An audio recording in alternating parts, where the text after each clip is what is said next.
오늘은 부귀를 불러오는 지혜, 지혜가 부귀를 불러온다. 그런 제목으로 말씀을 전할 때 전하는 저나 듣는 여러분이 놀라운 복을 받기를 바랍니다. 세상에는 어리석은 자들이 참으로 많습니다. 참으로 어리석은 자가 많아요. 어떤 사람이 어리석은 자일까요? 옳지 않은 일을 끝까지 자기 생각대로, 자기 고집대로 하다가 결국은 낭패를 보는 사람들을 어리석은 사람이라고 말할 수 있습니다. 이런 어리석은 사람을 비유로 말할 때 우리는 보통 세 가지를 말할 수 있습니다. 첫째로는 수주대토라는 말을 사용하기도 하고, 혹은 각주구금이라는 말을 사용하기도 하고, 혹은 연목구어라는 말을 사용하기도 합니다. 그 중에 한 가지, 수주대토란 말은 무슨 뜻이냐 하면 나무의 그루터기를 지키면서 토끼를 기다린다라는 뜻입니다. 옛날에 중국의 송나라에 어떤 농부가 밭을 갈고 있었는데 그때 토끼 한 마리가 나무의 그루터기에 탁 부딪혀가지고 목이 뚝 부러져가지고 죽는 것을 보고 농부는 힘들게 일할 필요가 없다라고 생각하고 나무 그루터기에서 또 토끼가 오겠지 하고 나무 그루터기를 지키면서 또 토끼가 올 것이다 라고 와서 부딪혀 죽을 것이다 라고 생각하면서 자기가 하던 일을 팽개치고 나무 그루터기만 지키면서 지내다가 결국은 농사를 망치고 웃음거리가 되었다 하는 그 옛날 이야기에서 유래된 말이 수주대토라는 말입니다. 참 우리는 똑똑한 것 같지만 어리석은 사람이 너무너무 많습니다. 그런데 사람만 그런 것이 아닙니다. 벌레도 그래요. 벌레들도 불 속에 들어가면 타서 죽는 것도 모르고 타 죽을 줄도 모르고 불 속으로 휙 날라 들어가는 놈들이 얼마나 많은지 모릅니다.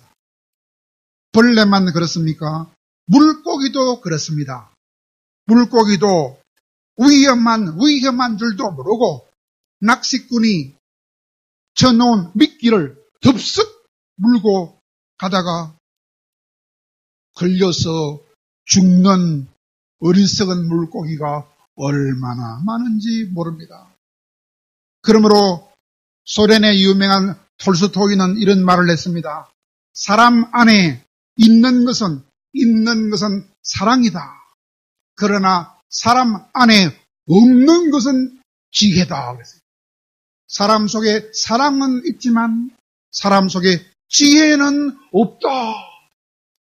라고 말씀했습니다. 그리고 인간은 그러므로 하나님이 주시는 지혜를 얻어야 은혜로 살아갈 수 있는 존재다라고 톨스토이가 아주 귀한 말을 했습니다.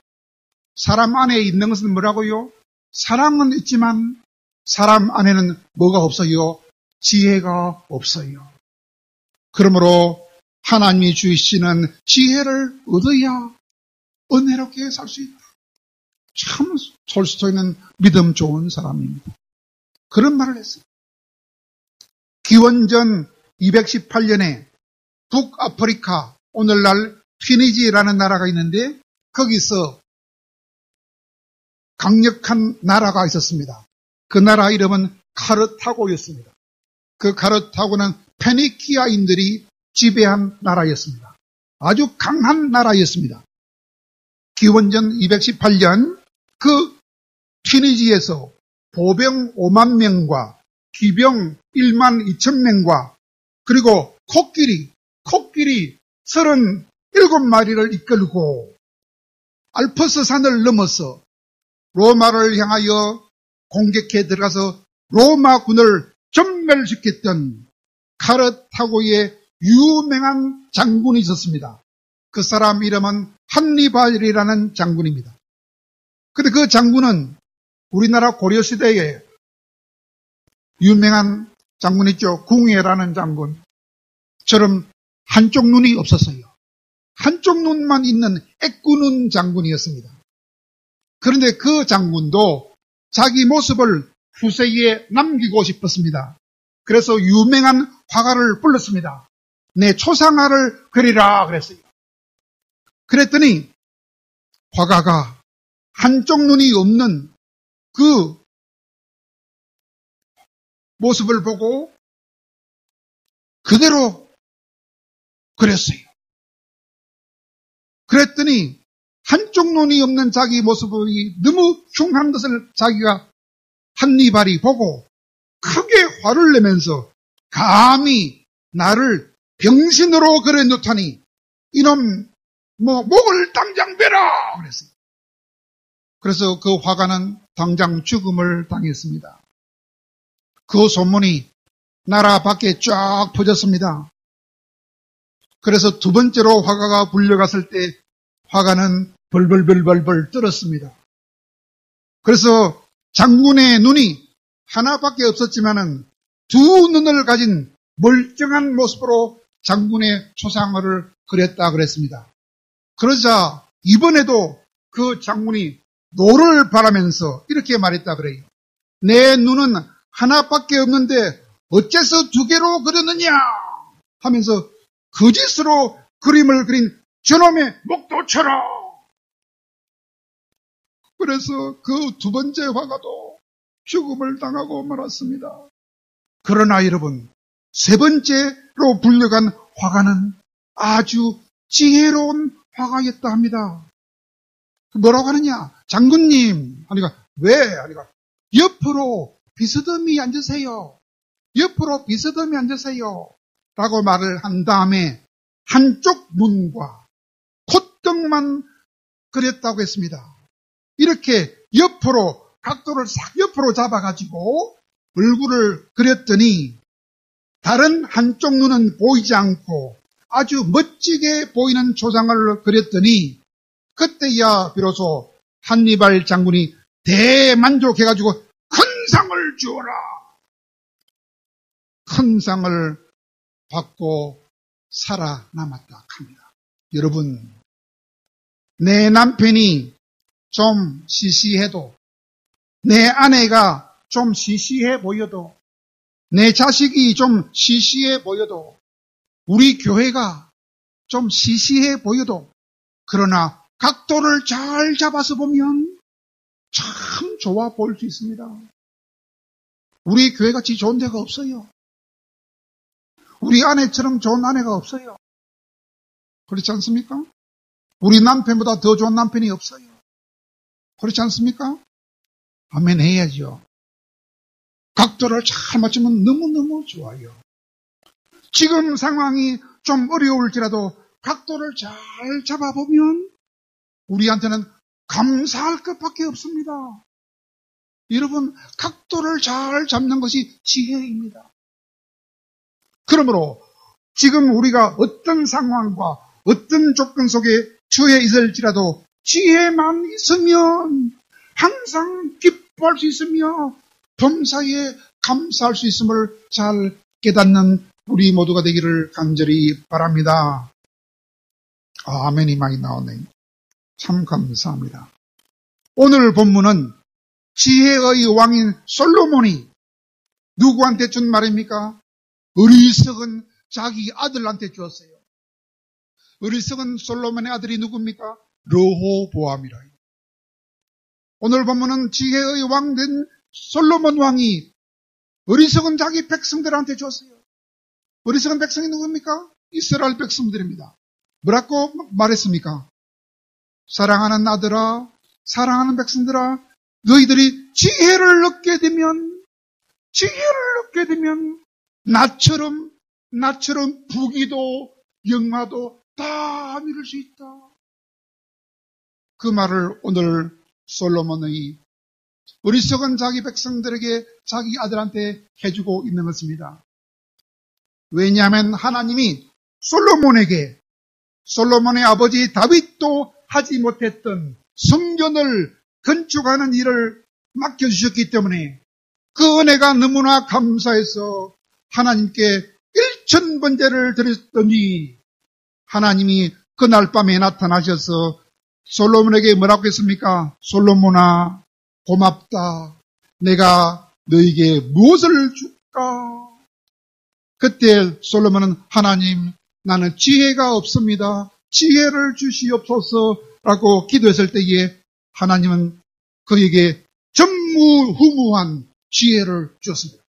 전무후무한 지혜를 주었기 때문에 솔로몬은 전무후무한 최고의 부귀를 누렸던 것입니다. 그러므로 솔로몬은 오늘 본문 17절과 18절을 통해서 우리가 최고의 부귀를 얻을 수 있는 비결을 오늘 우리에게 알려주고 있습니다. 어떻게 알려주고 있습니까? 나를 사랑하는 자들이 나의 사랑을 입으며 나를 간절히 찾는 자가 나를 만날 것이라. 부귀가 내게 있고 장구한 재물도 내게 있느니라 라고 우리가 부귀와 재물을 얻을 수 있는 비결을 알려주고 있습니다. 여러분, 여기서 우리는 세 가지를 주목해야 됩니다. 첫째 무엇입니까? 나를 사랑하는 자가 나의 사랑을 입는다고 했는데 이때 나가 누군지 알아요. 나를 사랑하는 자가 나의 사랑을 입을 것이다 할 때 나가 누굽니까? 나는 바로 예수님입니다. 예수님이며 또한 나는 지혜를 말합니다. 지혜. 나가 누구라고요? 첫째는 지혜요. 둘째는 지혜의 근원이 되시는 예수님을 말합니다. 왜 그러느냐? 오늘 잠언 8장 30절에 보면 이렇게 나와 있습니다. 내가 그의 곁에 있어서 창조자가 되었다. 내가 창조자가 되었다. 여러분, 창조자가 누굽니까? 예수님이라. 내가 그의 곁에 있어서 그의 곁에, 그는 누굴까요? 성부 하나님이라. 내가 성부 하나님 곁에 있으면서 나도 함께 이 땅을 창조하는 창조자가 된 자가 바로 나다 그랬어요. 그러므로 오늘 본문에 나오는 나를 만나라, 나를 찾아라 할 때 나는 누구냐면 지혜를 말하며 또 하나는 지혜의 근원 되시는 예수님임을 여러분 잘 아시기 바랍니다. 두 번째로 지혜를 얻으라 하는데 지혜를 얻는 방법이 무엇입니까? 본문에 보니까 나를 간절히 찾는 자가 나를 만날 것이라 그랬어요. 나가 누구라고요? 지혜라요. 어떻게 찾아야? 간절히 찾아야 지혜를 만난다 그랬어요. 그래서 간절히 찾아야 됩니다. 또한 간절히라는 말을 성경 각주를 보면 새벽에라고도 되어 있습니다. 새벽에라는 말은 무슨 뜻입니까? 아침 일찍부터 하나님을 찾아야 됩니다. 일찍부터. 또 다른 말로 보면 야고보가 밤새도록 기도해서 새벽까지 간절하게 기도했지요. 그런 새벽에라는 뜻이면 밤새도록 지혜를 달라고 부르시더라. 그런 뜻도 됩니다. 한마디로 간절히라는 뜻입니다. 그리고 예레미야 29장 13절에 보면 전심으로 기도하라 했어요. 전심으로라는 뜻입니다. 그러므로 간절히 기도하고 전심으로 기도하면 하나님이 지혜를 아낌없이 주신다는 것입니다. 그리고 세 번째로 우리가 생각할 것이 무엇입니까? 그 이유가 무엇인가 하는 것입니다. 이유. 왜 간절하게 지혜를 구해야 되느냐? 본문 18절에 답이 나와 있습니다. 부귀도 내게 있고 장구한 재물도 내게 있으니 그러므로 간절하게 전심으로 지혜를 찾고 예수님을 찾으면 예수님께서 부귀를 주신다는 것입니다. 지혜를 통하여 부귀를 주신다는 것입니다. 그러므로 예수님의 동생이었던 야고보 사도가 그 축복의 비결을 잘 알고 있었습니다. 그러므로 그 야고보 사도가 야고보서 1장 5절에서 알려줬습니다.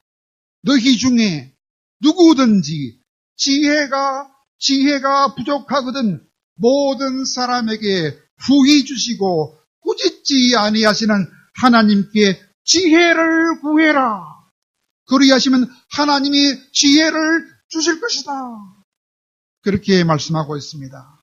또한 잠언 3장 16절과 17절에도 비슷한 말이 나옵니다. 지혜의 오른손에는 장수가 있고 지혜의 왼손에는 부귀가 있나니 그 길은 즐거운 길이요 평강이니라 라고 말씀하고 있습니다. 그러므로 사랑하는 여러분, 우리는 지혜를 구하되 힘써 지혜를 구함으로 복을 누리되 어떤 복을 누려야 되겠습니까? 부귀와 장수와 평강의 복도 누릴 수 있는 우리 모두가 되어야 하겠습니다. 그러면 우리가 부귀를 얻고 또한 재물을 얻되 일시적인 부귀와 재물이 아니라 영원토록 지속될 수 있는 진정한 부귀와 재물을 얻기를 원한다면 우리가 특별히 조심할 것이 있습니다. 그것이 무엇입니까? 하나님이 주시는 지혜의 말씀을 버리면 안 된다는 것입니다. 왜냐하면 이스라엘 백성들이 하나님이 주시는 지혜의 말씀을 버림으로써 얼마나 오랫동안 부귀를 누리지 못하고 나라가 고통을 당하되 70년 동안 바벨론 포로의 고통을 당했습니다. 뿐만 아니라 이스라엘 백성들이 예수님을 알지 못해서 예수님을 십자가에 못 박은 그 죄 때문에 AD 70년부터 1948년까지 1900년 동안이나 나라 잃고 전 세계를 돌아다니는 떠돌이스러움을 당했던 것입니다. 여러분, 우리 중에는 세상에서는 가장 지혜 있는 사람인 것처럼 보이지만 그러나 한없이 어리석은 자들이 너무 많이 있는 것을 우리는 잘 알고 있습니다. 여러분, 세상에서는 가장 지혜 있는 사람이라고 생각하지만 실제로는 한없이 어리석은 자들이 많습니다. 그런 사람이 어디에 많을까요? 그런 자들 중에 가장 많은 자들은 세상에서 똑똑한 사람들입니다. 어떤 사람들이죠? 머리가 너무 좋아가지고 판사도 지내고 검사도 지냈던 사람들 중에서 정치에 나가서 정치하는 사람들, 이 사람들이 거의 전부 다 그렇습니다. 세상에 가장 똑똑한 사람들인데 가장 어리석은 사람들이에요. 또한 두 번째로는 공부를 가장 잘했던 사람도 마찬가지입니다. 공부를 가장 잘했던 사람들은 교수들이지요. 교수들도 가장 지혜로운 사람들 같으나 한없이 어리석은 사람들이 교수들입니다. 어떤 교회에 하버드 대학을 나와가지고 하버드 대학에서 박사학위를 따고 그리고 유명한 대학에 교수로 있는 남자 집사님이 있었습니다. 그의 아내도 마찬가지입니다. 그의 아내도 예일 대학에서 박사학위를 따고 유명한 대학에서 교수를 하는 똑같은 세계 최고의 명문대학에서 박사학위를 따고 명문대학의 교수를 지낸 교수 부부가 있었습니다. 두 분 다 집사님이었습니다. 그리고 그 두 분은 똑같이 대학은 서울대학을 나왔어요. 부부가 서울대학교 동문이었습니다. 그런데 그 부부의 큰아들이 서울대학에 들어갈 실력이 되지 못했습니다. 그래서 우리나라에서 두 번째 명문대학에 합격을 했다 합니다. 큰아들이. 그런데 그 큰아들이 합격 통보를 받던 그날 부모가 그 아들을 보고 이구동성으로 너무나도 지혜가 없는 말을 했다 그래요.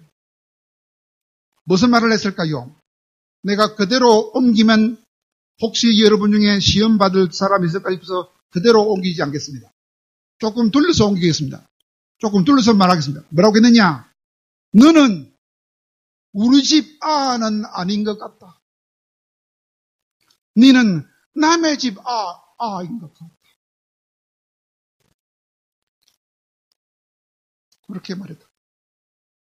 우리 집 아라면 항상 1등만 하고 항상 제일 좋은 대학, 제일 좋은 학교만 갈 텐데 너는 우리 집 아가 아인 것 같다. 이런 말을 했다고 합니다. 그 말을 듣고 그날 밤에 그 아들은 고민하다가 자살을 했습니다. 몇 년이 흘렀습니다. 둘째 아들이 자라서 고등학교 3학년이 되었습니다. 그때 부모가, 그 박사 부모가, 하버드 박사, 예일대학 박사, 그 부부가 또 아들한테 말했다 합니다. 아들아, 예, 열심히 공부해라. 그러자 둘째 아들이 말했다 합니다. 아버지, 어머니, 걱정하지 마세요. 시험을 쳐보고 안 되면 저도 형님 따라갈 테니까요. 그 말을 듣고 그때야 비로소 부모가 정신이 들었다 합니다. 내가 잘못했다. 우리가 크게 잘못했다. 삼류대학에 가도 좋다. 제발 죽지는 말아라. 자살하면 안 된다. 라고 말했다 합니다. 그때 둘째 아들이 부모님한테 말했다 합니다. 아버지, 어머니, 진작에 그렇게 말씀하셨더라면, 우리 형님이 안 죽었을 것 아닙니까?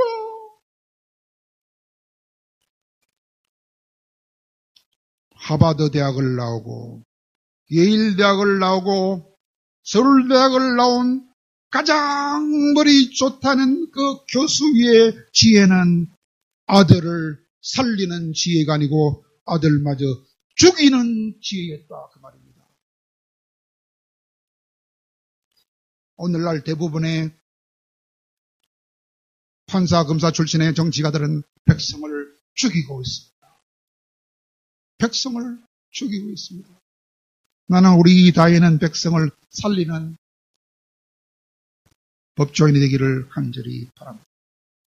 그러므로 하나님의 지혜가 아니라, 하나님의 지혜가 아니고 인간의 지혜를 따르면 부귀를 얻기는커녕 사랑하는 아들도 죽이게 되는 비참한 결과를 가져오는 것을 명심하시기를 바랍니다. 그러므로 우리가 정말로 참된 부귀와 장구한 재물을 얻기를 원한다면 우리는 과연 무엇을 어떻게 해야 하는 것입니까? 나의 지혜를 버려야 됩니다. 나의 머릿속에 들어있는 지혜를 버려야 합니다. 나의 어리석은 지혜를 버려야 합니다. 하나님의 참된 지혜를 얻어야 합니다. 그리하기 위하여 간절하게 기도하고 정심으로 기도해서 하나님이 주는 지혜를, 참된 지혜를 매 순간마다 얻어야 하는 것입니다. 이스라엘 백성들이 솔로몬의 지혜를 듣고서 비로소 간절하게 전심으로 기도해서 지혜를 얻었을 때에 이스라엘 백성들도 놀라운 부귀를 얻었으며 영원한 재물을 얻을 수 있었습니다. 오늘도 하나님은 자기 백성들에게 약속하셨습니다. 너희들이 나에게 간절하게 지혜를 구하면 오늘날도 무궁한 지혜를 주어서 너희들도 참된 부귀와 영원한 재물을 누리게 해주고 싶다라고 말씀합니다. 서울에 가장 잘 나가는 곳이 어딘지 압니까? 강남이죠. 강남. 그 강남역 부근에 유명한 한의원이 하나 있다 합니다. 그 한의원은 원장 선생님 이름이 이환용이라 합니다. 이환용이 아니고 이환용. 그런데 그분은 고등학교 다닐 때 성적이 어땠는지 압니까? 고등학교 다닐 때 자기 성적이 자기 반에서 꼴등이었다 합니다. 그런데 그는 꿈에 있었어요. 꿈. 무슨 꿈? 하나님 안에서 꿈에 있었습니다. 나는 꼴찌지만 하나님이 도와주시면 나도 한의사가 되겠다. 하나님 안에서 꿈을 가졌다고 했습니다. 그는 77년도에 고등학교를 졸업하고 대학 입학 시험을 쳤는데 유감스럽게도 떨어졌습니다. 그 다음 해에 또 쳤는데 떨어졌습니다. 그 다음에 또 쳤는데 떨어졌습니다. 떨어지고 7번이나 떨어져 7번이나. 그러나 그는 하나님 안에서 꿈을 포기하지 않았습니다. 그래서 다시 도전해서 8년 만에 한의대 학생이 되었습니다. 대학을 졸업한 다음에 그는 마음속에 다짐을 했다 합니다. 내가 하나님 때문에 되었으니 평생 하나님께 죽도록 충성하겠다. 평생 죽도록 하나님께만 충성하겠다고 다짐하고 한국에서 가장 잘 나가는 땅, 강남 땅에서 평강 한의원을 개원했답니다. 여러분, 우리가 받을 수 있는 최고 복이 뭔지 압니까? 평강이야. 마음 편안한 것이 최고 복이라. 평강 한의원을 개업했다 합니다. 그러므로 그랬던 그 사람이었기 때문에 그는 틈만 나면 성경을 읽는다 그래요. 하루에 넉 장 읽는 것이 아니고 틈만 나면 성경을 읽어요. 좀 다르지요? 틈만 나면 성경을 읽어. 성경을 읽는 게 바로 하나님 만나는 시간이라. 틈만 나면 성경을 읽어. 또 환자들에게 전도를 했더니 환자들에게 전도를 하려고 했다고 합니다. 아침이 되면 출근해서 하나님께 사업을 잘할 수 있도록 오늘도 지혜를 주시옵소서라고 먼저 하나님께 기도한 다음에 업무를 시작했다 합니다. 그랬더니 하나님이 그분의 기도를 들어주셔서 그에게 지혜를 주셨다고 했습니다. 하나님께 기도하면서 연구를 했어요. 무슨 연구하느냐?